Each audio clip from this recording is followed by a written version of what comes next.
कौन सी कूटनीति, कौन सी डिप्लोमेसी, कौन सी ताकत, कौन सा किंग, कौन सा विश्व गुरु, यार कुछ तो बताओ। विदेशी मामलों के जानकार ये कहते हैं कि प्रधानमंत्री नरेंद्र मोदी कई जगह पर चुके हैं। मैं गारंटी देता हूँ, मैं गारंटी देता हूँ। अरे भाई, आप गारंटी देता है तो आपके हमले जो है पकड़े जाते हैं सब जगह पे। अफ्रीका में भारतीयों को ढूंढ कर उन पर हमले किए जा रहे थे, साउथ अफ्रीका के अंदर। कहाँ थे मोदी जी? मोदी जी के दौर में नहीं हो रहा था क्या? ये अगर ये एस्केलेट होता है तो धीरे धीरे परमाणु युद्ध में बदल सकता है।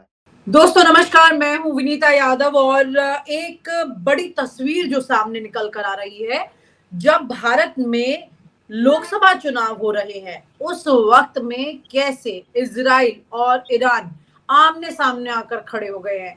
पहले तो एक वीडियो वायरल हुआ काफी ज्यादा, भारत में भी देखा जाए तो उसमें किस तरह से इजराइल में आम जनता जो है वो सड़क पर आकर खड़ी हो गई और अपने प्रधानमंत्री को इस्तीफा देने के लिए मजबूर करने लगी।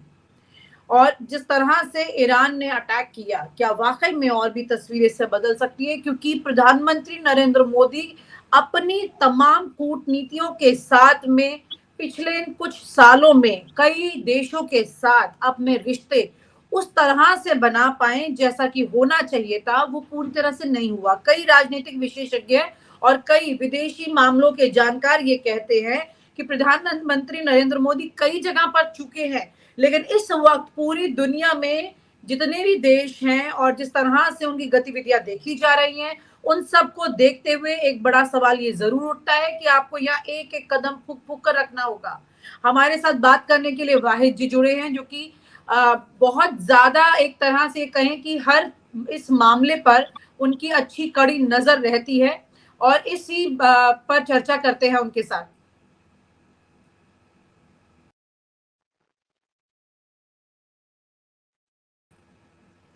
जी वाइट सर, ये बताइए कि ये जो पूरी स्थिति दिखाई दे रही है इस वक्त में, हमेशा हर व्यक्ति ये सोचता है जब वो अपने देश में बैठा होता है कि वो सुकून से है, सब ठीक है और उसका मुखिया सब कुछ देख लेगा, टेक केयर कर लेगा।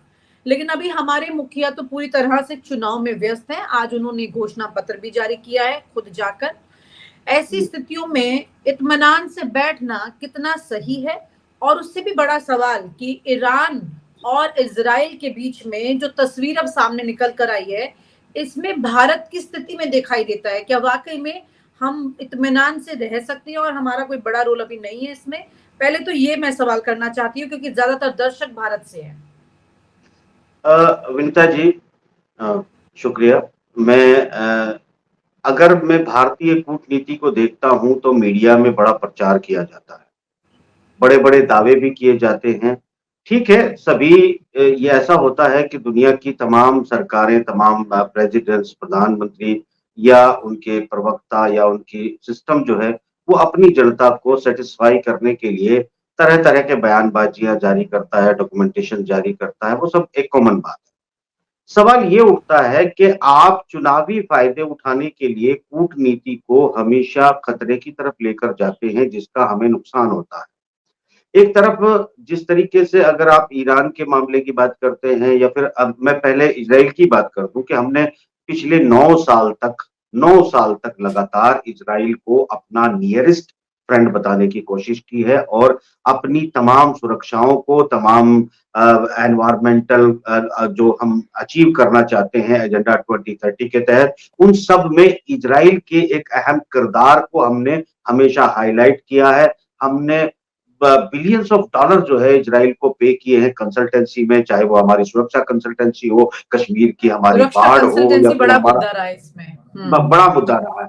आज जब इजराइल पूरी दुनिया में एक इशू बनकर खड़ा हो गया है, चाहे वो गाजा और हमास को लेकर जो है इजराइल की जो कन्फ्रंटेशन है वो हो, या फिर उसके बाद लगातार इजराइल के ईरान के द्वारा उसको थ्रेट किया जाना, उस ईरानी समर्थित मिलिशिया का लगातार हमले करना और जो पीस डील है उस पर नहीं पहुंचना, और उसके बाद जब ये देखना एक लंबे समय तक या कि 6 महीने से ज्यादा। देखिए, एक बात और विनीता जी याद रखेगा कि भारत की जनता को चुनावी फायदे के लिए एक खास मानसिकता वाले लोगों ने इजराइल को सुपर पावर, अमेरिका से बड़ी पावर बताकर जो है घोषित किया।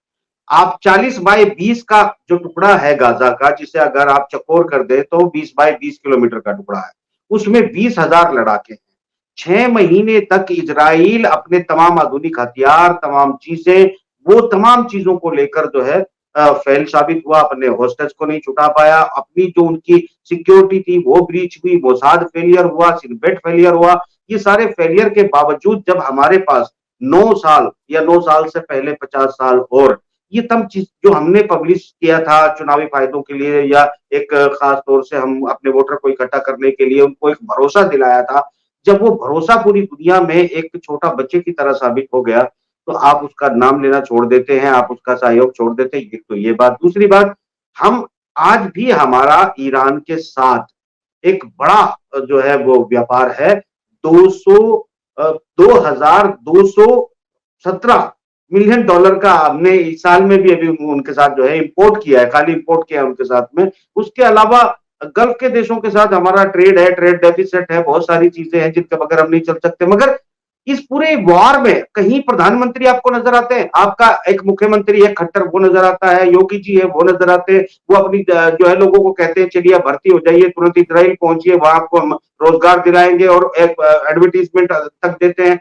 मगर जैसे ही थोड़ी सी वार शुरू होती है तो अपने लोगों को एडवाइजरी जारी करते हैं कि वापस आ जाओ। तो कुल मिलाकर ये है कि डिप्लोमेसी तो कहीं नजर ही नहीं आती, कोई एक ऐसा हवाई मामला नजर आता है। भाई ईरान के साथ आपकी कोई डील नहीं हो रही है, आपकी इजराइल के साथ कोई आपका इंटरनेशनल मीडिया में कहीं जिक्र नहीं कि भारत का कोई रोल है, यानी यूक्रेन के मामले में इंटरनेशनल मीडिया में कोई रोल नहीं कि भारत का कोई रोल है।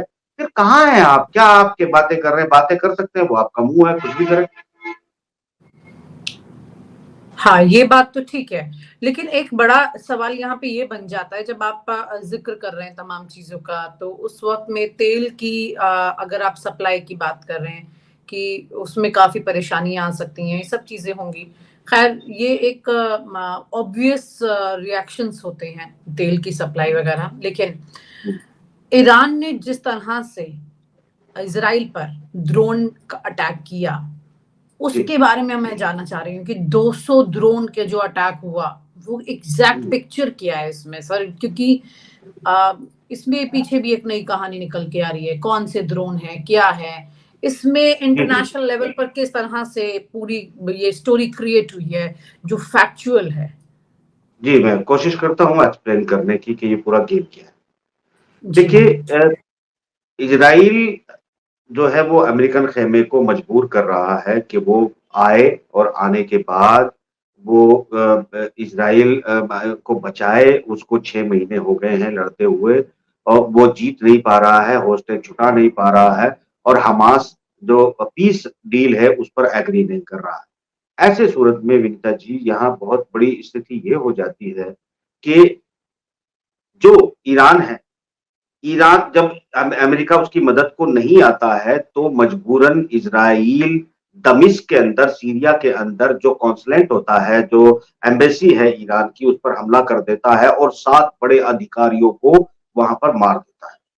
ये 7 बड़े अधिकारी वो थे जो ईरान की के लिए बड़े अहमियत रखते थे, ब्रिगेडियर जनरल थे और वो यहाँ पर इतनी बड़ी जो सिचुएशन हो गई, ईरान के सामने भी एक स्थिति आकर खड़ी हो गई है कि अब ईरान को अपनी जनता को जवाब देने के लिए, क्योंकि वहां पर एक बम ब्लास्ट हुआ था मजार पे तो 100 कुछ लोग मारे गए थे। उसके बाद उससे पहले जनरल कासिम को अमेरिका ने मार दिया था। उसके बाद जो है बड़े अधिकारी हमास के हैं और हिजबुल्लाह के हैं, वो मारे गए।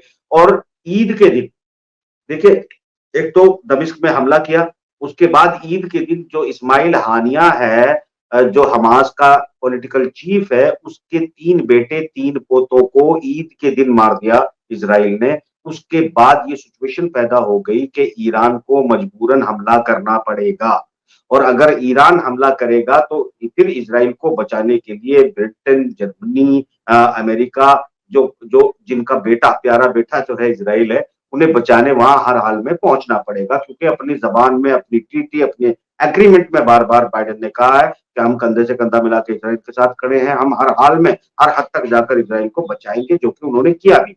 मगर सवाल ये है कि ईरान ने जो फेस सेविंग अटैक किया है, देखिए एक सिचुएशन आप समझिएगा कि ईरान के बारे में अभी पूरी दुनिया के मीडिया में छाया हुआ था कि यूक्रेन के अंदर रशिया ने कामिकाजी ड्रोन अटैक इस्तेमाल किया है और वो ईरान से गए हैं और ईरान के तमाम ड्रोन जो है अमेरिका के थार्ड को ब्रीच कर रहे हैं, पेट्रियोट को ब्रीच कर रहे हैं, आयरन डोम को ब्रीच कर रहे हैं और जितने जर्मन के एयर डिफेंस सिस्टम है, फ्रांस के यूके के एयर डिफेंस, उन एयर डिफेंस सिस्टम को डिस्ट्रॉय कर रहे हैं कौन? ईरान के ड्रोन।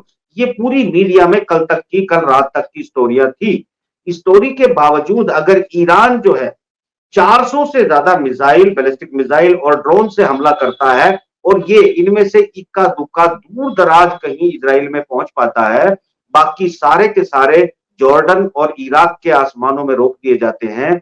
और यहां ये कहा जाता है कि जॉर्डन ने भी इजराइल का साथ दिया और बहुत सारे ड्रोन को जॉर्डन जो एक मुस्लिम देश है, सुन्नी देश है, उसने उसको रोक दिया। इराक के ऊपर तो अमेरिका का बेस है, वहां उसने रोक दिया। तो ये कुल मिलाकर ये है कि अगर एक भी ड्रोन और एक भी सफल हमला इजराइल तक नहीं पहुंचता है तो इसके दो पहलू विनीता जी उठ के आते हैं। एक तो ये कि दो तीन दिनों के अंदर अमेरिका, रशिया और तमाम दुनिया के देशों ने ये कोशिश की हो, ईरान को मनाने की कोशिश की हो कि तुम फेस सेविंग अटैक कर लो कि इजराइल पर अटैक भी ना हो और इजराइल पर जो अटैक नहीं हम नुकसान नहीं होगा तो इजराइल की इज्जत बच जाएगी और तुम्हारा फेस सेविंग हो जाएगा। अपनी मिलिशिया को, अपनी जनता को, दुनिया को मुंह दिखाने के लिए आपने अटैक किया, ड्रोन डाले, मिसाइल हमला किया सीधे सीधे, इससे फेस सेविंग आपको मिल जाएगी। तो कुल मिला के एक फेस सेविंग नौटंकी हुई है, कोई अटैक नहीं हुआ। ये मत अच्छा। भूलिएगा, ये मत भूलिएगा कि हाइपरसोनिक, सुपरसोनिक जो है drone, air defence system plus missile Iran के पास मौजूद है जो उसका अटैक कर सकता था, जिसका एयर डिफेंस सिस्टम ना अमेरिका का रोक सकता है, ना इजराइल का रोक सकता है। ईरान के पास S-300 रशिया का है जिसका वो इस्तेमाल अपने यहूदी के लिए या अपने समर्थक लोगों के लिए, सीमाओं की रक्षा के लिए, लबनान की सीमा की रक्षा के लिए या फिर यमन की सीमा की रक्षा के लिए उसे तैनात करवा सकता था, मगर ऐसा नहीं किया। जरूरी नहीं कि देशों में किया जाए, अपने जो है डिस्ट्रॉयर अपने जहाजों पर जो है तैनात करके भेज सकता था, ऐसा भी ईरान ने नहीं किया है। यानी ईरान की जो पोजीशन को बताया जा रहा है वो मुझे नहीं लगता कि सही है। ईरान भी अंतरराष्ट्रीय कॉन्स्पिरेसी का एक गेम है, गेम का एक हिस्सा है। इससे ज्यादा मुझे अभी कुछ नजर आ नहीं रहा, बड़ी बड़ी बातें की जाएंगी। आप देखिए ना, जहां खरबों खरबों डॉलर के हथियारों को ईरान के ड्रोन से तबाह करने की बात अभी तक 2 साल से चल रही है, आज की रात वो तमाम पोल खुल गई। ईरान का हमला बिल्कुल एक फालतू का हमला था, फेस सेविंग हमला था, इससे ज्यादा वो कुछ भी नहीं था। और अगर इसमें डिप्लोमेटिक मूव, जबकि कल 4 बजे के करीब लावरोव जो विदेश मंत्री है रशिया के, उन्होंने ईरान के रशिया मंत्री से बात की फोन पे, उन्हें बताया, कहा होगा, बातें की होगी, मगर मुझे लगता है कि ईरान अपने जो उसके समर्थक हैं रशिया और चाइना, ये शायद उनको भी धोखा दे रहा है। चूंकि मैं ये आपको एक बात और बता दूं आपके दर्शकों को भी कि असल में रशिया और चाइना की स्ट्रेटेजी ये थी कि जिसमें आपका देश भी यानी हमारा देश भी डूब जाता है। होर्मुज एक इलाका, एक राहदारी है जो है ईरान के और जो ओमान के आमने सामने वो जुड़ती है, यूएई के वाला हिस्सा भी उससे कनेक्ट करता है। तो ये जो इलाका है अगर इसको ब्लॉक कर देता है तो दुनिया के तेल का कारोबार 30-32% 1 सेकंड में ब्लॉक हो जाएगा।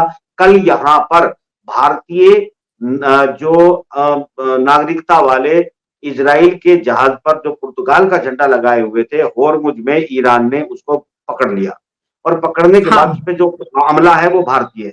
और भारतीय हाँ, अमला होने के बाद भी अगर होर्मुज में कोई मैं रिटेलिएट उसी होता सवाल तो पर आने वाली थी अभी। हाँ जी जी, हम्म। आइए आइए, मतलब अपने तरीके से मैं उसका, आप उससे आगे पूछेंगी, मैं उससे पहले का कनेक्ट कर देता हूँ। तो कनेक्ट ये जी। है कि होर्मुज के अंदर अगर ब्लॉक हो जाता है, जो कि रशिया और चाइना भी चाहते हैं, यूरोप और भारत तक अर्थव्यवस्थाओं पर भारी असर पड़ेगा, क्योंकि यहां से हमारा तेल, चाहे वो यूएई से आए, चाहे वो सऊदी से आए, चाहे वो ईरान से आए, वो तमाम तेल इसी रास्ते से होकर आता है। और अगर ये ब्लॉक हो जाता है तो फिर समझिएगा कि तेल के रेट कहां जाएंगे। और यूरोप तक जो ऑलरेडी कल के दिन से जर्मनी की गैस बंद करने वाला रशिया एनर्जी के लिए जो है वो मजबूर कर देगा घुटने टेकने पर यूरोप को।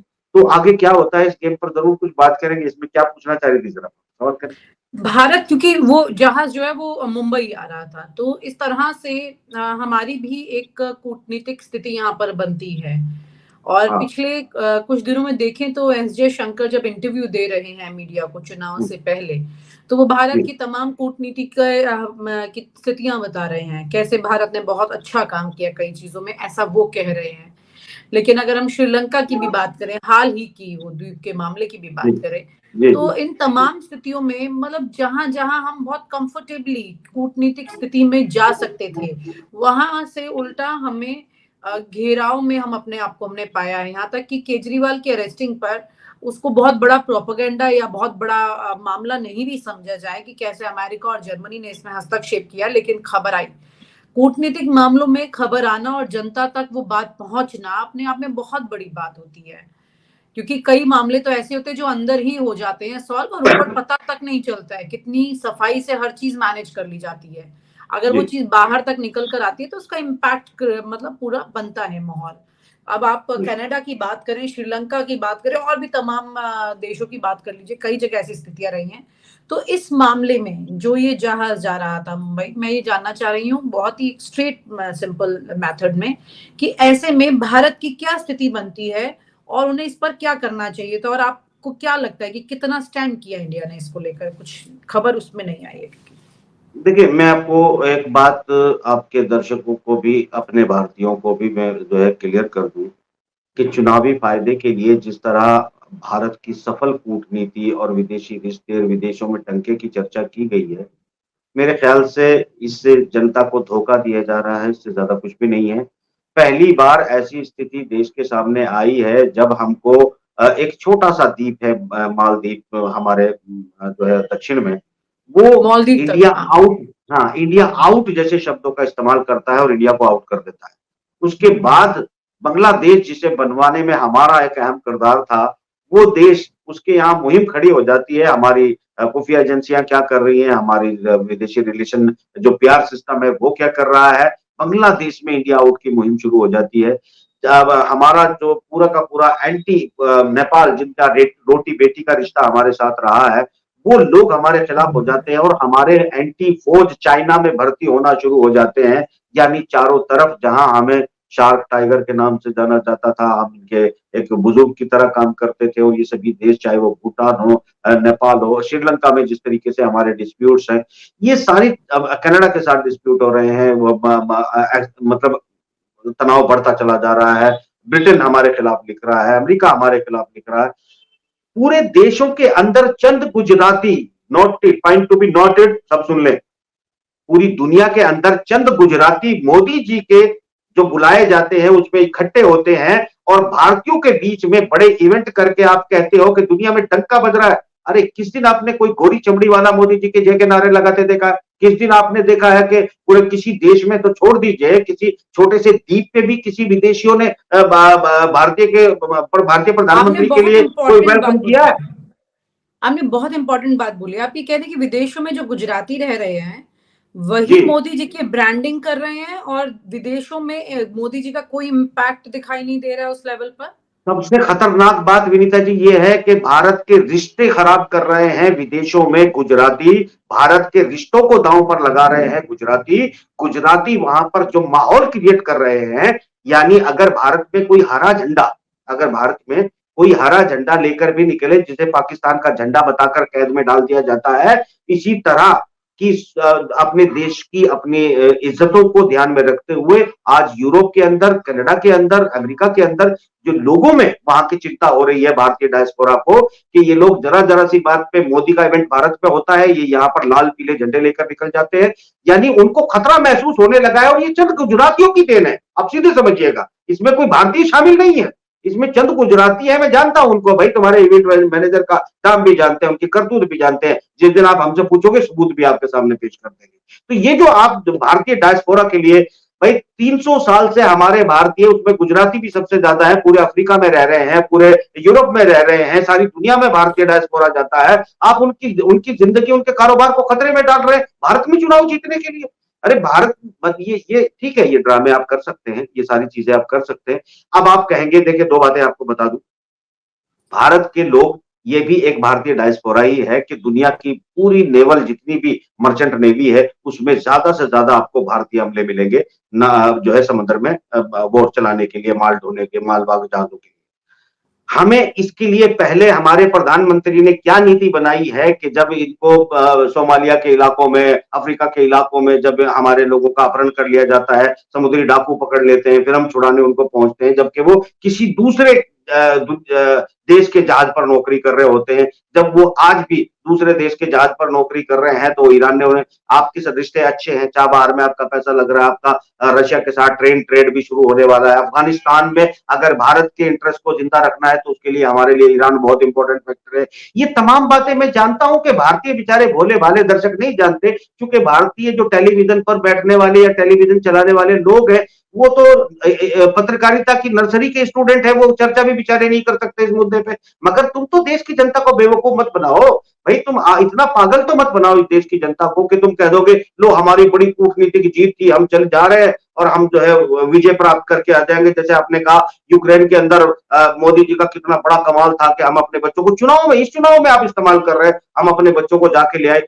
अरे भाई, इसका दूसरा पहलू भी समझ लीजिए, देश की जनता आप भी समझ लीजिए कि दुनिया का पूरी दुनिया से लोग यूक्रेन में पढ़ने जाते थे, वहां सबके बच्चे स्टूडेंट मौजूद थे। किसी देश ने अपने देश का झंडा हाथ में उठा के नहीं चला, कोई देश का मंत्री, प्रधानमंत्री अपने बच्चों को लेने इस नहीं गया। मामले पर तो एक कोर्ट ने भी रोटी फटकार लगाई है ना सरकार को कि आप इस तरह के विज्ञापन नहीं दे सकते। सरकार का जो वर्किंग जज ये उन्होंने वही बिल्कुल, मगर ये सब किया जा रहा है। तो ये क्या किया जा रहा है, सोचिए अभिनेता जी, आप कितनी खतरनाक बात है, आप कितनी छोटी बात कर रहे हैं। यानी कि जहां पर सिर्फ पूरी दुनिया के भूटान से लेके नेपाल, बांग्लादेश के स्टूडेंट भी बिना किसी के बुलाए और बिना किसी के फोन करे चुपचाप अपने देश में पहुंच गए हों, वहां भारत को अपने स्टूडेंट को लाने के लिए प्रधानमंत्री को इन्वॉल्व होना पड़ा, विदेश मंत्री को इन्वॉल्व होना पड़ा, भारतीय जनता पार्टी के अधिकारियों को, आरएसएस को इन्वॉल्व होना पड़ा। यार इतने छोटे लोग हो तुम लोग की मामूली सी बात के लिए तुम्हारा पूरा का पूरा देश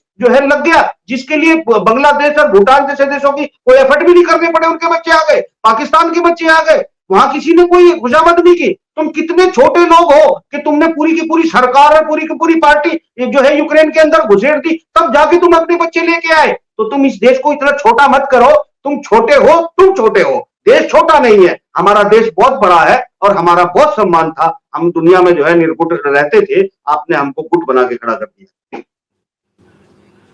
ओके, तो आपके हिसाब से भारत की कूटनीति पूरी तरह से बहुत ही ज्यादा बुरी स्थिति में रही है, जो बातें आपने तमाम एक बात समझ लीजिए, एक बात आज आप बात कर लीजिए, क्या किसी भी, चाहे अटल बिहारी की सरकार रही हो या किसी की भी सरकार रही हो इस देश में, क्या भारत के रिश्ते कभी नेपाल से खराब थे, क्या बांग्लादेश से खराब थे, क्या श्रीलंका से खराब थे, क्या मालदीव का नाम भी सुनते थे, क्या आपके कनाडा से कभी खराब हुए, क्या अमेरिका से आपके कभी खराब हुए? अरे अगर इतने सारे देशों से आपके रिश्ते खराब हो रहे हैं, फिर भी आप कह रहे हैं कि आपकी कूटनीति सफल होगी। भाई अपना कोई नया देश बताइए जिससे आपने घड़ी से रिश्ते बनाए हो। आज इजराइल को आप अपना आइडियल बताते थे, आप उससे भी मुंह छुपा के बैठे हुए हो। कौन सी कूटनीति, कौन सी डिप्लोमेसी, कौन सी ताकत, कौन सा किंग, कौन सा विश्व गुरु, यार कुछ तो बताओ।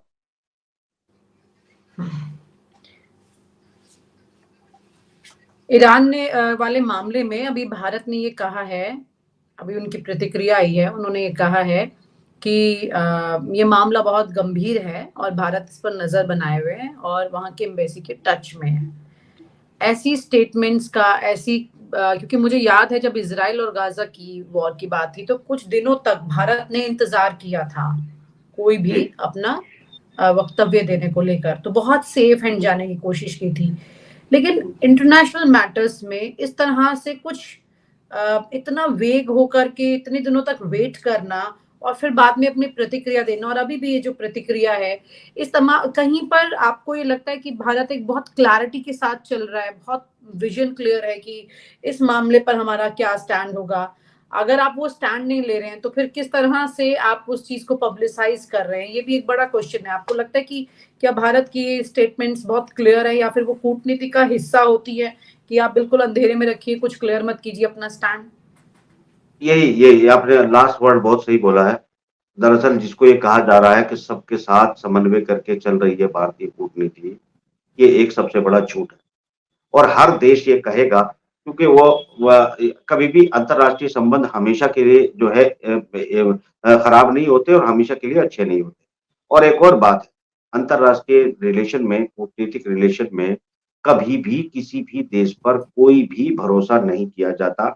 यहाँ सबको अपने-अपने फ़ायदे देखने होते हैं। अंतर्राष्ट्रीय रिश्तों में कोई भाई-बहन और जात-धर्म के रिश्ते नहीं होते हैं। आप देखेंगे कि एक तरफ जो है एक मुस्लिम देश इराक पर इज़राइल पर हमला करने के लिए ड्रोन और मिसाइल भेजता है। दूसरा मुस्लिम देश जॉर्डन जो उसी की बराबर में है, वो मुस्लिम देश अपने जहाज उड़ाता है, अपने एयर डिफेंस सिस्टम लगाता है और मुस्लिम देश के ड्रोन और मिसाइल को रास्ते में ही गिरा देता है। तो ये होते हैं अंतर्राष्ट्रीय रिलेशन जो अपने-अपने फ़ायदे के लिए किए जाते हैं। इनमें मुस्लिम जनता को भी मैं आगाह करना चाहता हूँ, कम से कम भारतीय मुसलमानों को ये पैगाम देना चाहता हूँ कि बेवकूफ़ी ना करें। भारत में हम भारतीय हैं, हम सिर्फ़ अपने देश की सोचें, धर्म के नाम पर अगर आप लोग ये सोचते हो कि कोई मुसलमान देश, 57 देश, 55 देश तो ये आपके लिए सबसे बड़ा छलावा और धोखा है। इससे बाहर निकलें, अपने देश की सरहदों के लिए, अपने देश की हिफाज़त के लिए, अपने देश के उत्थान के लिए आप जो कर सकते हैं दिल खोल के करिए, सम्मान भी मिलेगा, देश का भी नाम होगा और ये जो भ्रम फैलाने वाले आपको गुमराह करने वाले लोग हैं, ये 57 देश मुस्लिम के हैं और मुस्लिम ये होते हैं, मुस्लिम वो होते हैं, ये एक बहुत बड़ा झूठ है। कूटनीतिक रिश्तों में सरहदें होती हैं, हर कोई अपने देश की हिफाज़त करना चाहता है।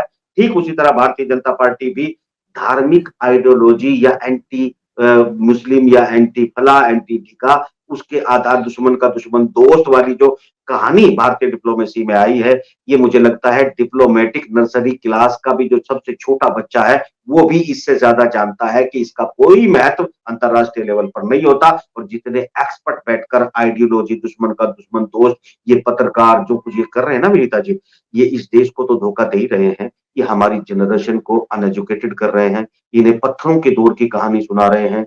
ये वो ऐसी ज्ञान लोगों को दे रहे हैं जिससे भारत जो है 2000 साल पहले की दुनिया में चला जाएगा। तो इस देश की जनता पर रहम करो भाई पत्रकारों और बुद्धिजीवियों और एनालिस्टों, ऐसे ऐसे गुमराह मत करो लोगों को। तुम्हें खुद को तो कुछ पता नहीं है तो कम से कम लोगों को गुमराह मत करो।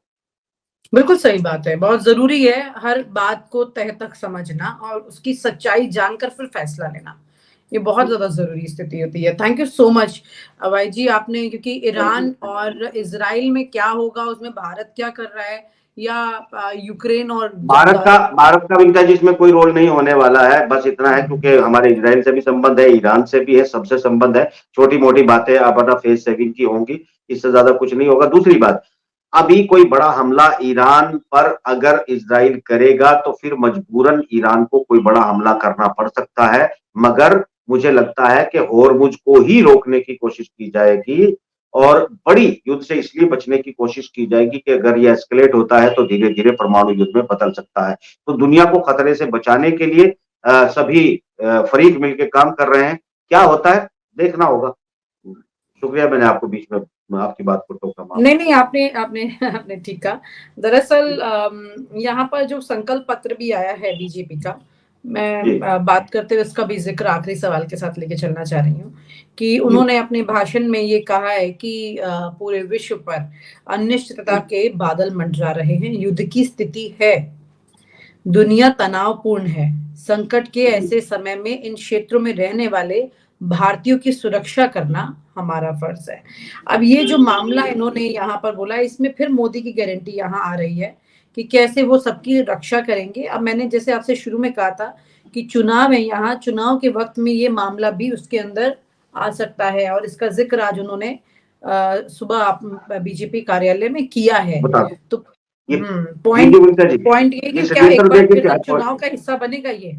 मैंने कहा मतलब पोस्टल वोट है ना, आप जानते हैं कि पोस्टल वोट आते हैं। जी। तो पोस्टल वोट आते हैं, पोस्टल वोट लेने के लिए आपने जो डुअल नागरिकता रखते हैं, आप उनको हाँ, पैगाम दे रहे हैं कि भारत जो है एक ऐसी नीति बनाने वाला है जिससे आपकी सुरक्षा की जाएगी। मैंने इस हाँ, मैं आपके सब इसको पहले पूरा सवाल कर में दूँ? जी, जी, जी मैं इसको करिए, पूरा करिए, कर करिए। दूँ? प्लीज़, एक बार प्लीज़, पूरा प्लीज़। कर दूँ मैं, क्योंकि आप जो बोल रहे हैं उसमें और ज़्यादा ऐड ऑन होगा, क्योंकि मुझे पता है कि ये जी, जी। सुनकर आप ज़रूर बताएँगे।